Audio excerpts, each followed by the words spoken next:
بسم اللہ والصلاۃ والسلام علی رسول اللہ، اما بعد۔ یہ آیت نمبر ہے 46 اور 47۔ اعوذ باللہ من الشیطان الرجیم، بسم اللہ الرحمن الرحیم۔ وبینہما حجاب، اور ان کے درمیان ایک پردہ ہوگا۔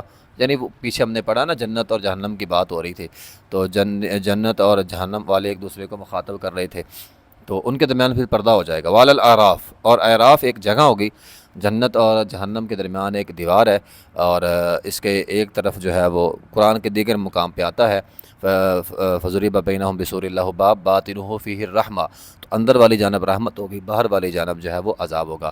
یہ گویا ایسی دیوار ہوگی کہ ایک طرف جنت رحمت ہوگی، ایک طرف عذاب ہوگا۔ یعنی آپ اس کو یوں سمجھ سکتے ہیں، اس دیوار کی وجہ سے جنت کی خوشبو جہنم والوں کی طرف نہیں جائے گی، اور اس دیوار کی وجہ سے جہنم کی لو تتی جو ہے وہ جنت والوں کی طرف نہیں جائے گی۔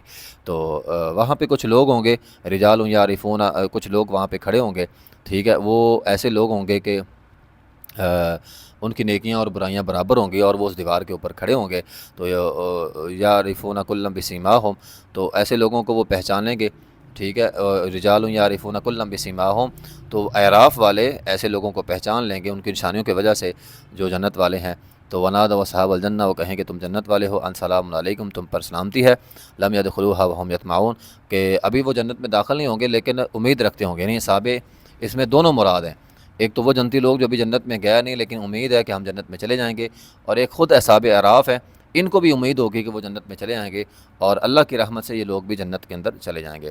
وَإِذَا صُرِفَتْ أَبْصَارُهُمْ تِلْقَاءَ أَصْحَابِ النَّارِ، جنت والوں کی طرف تو وہ خود دیکھیں گے، لیکن جہنم والوں کی طرف ان کا چہرہ پھیر دیا جائے گا، تو قالوا ربنا لا تجعلنا مع القوم الظالمین، تو وہ دعا کریں گے کہ اللہ ہمیں ظالموں میں سے نہ کر، یعنی ان میں سے نہ کرنا، ہمیں جنت والوں میں سے کر دینا۔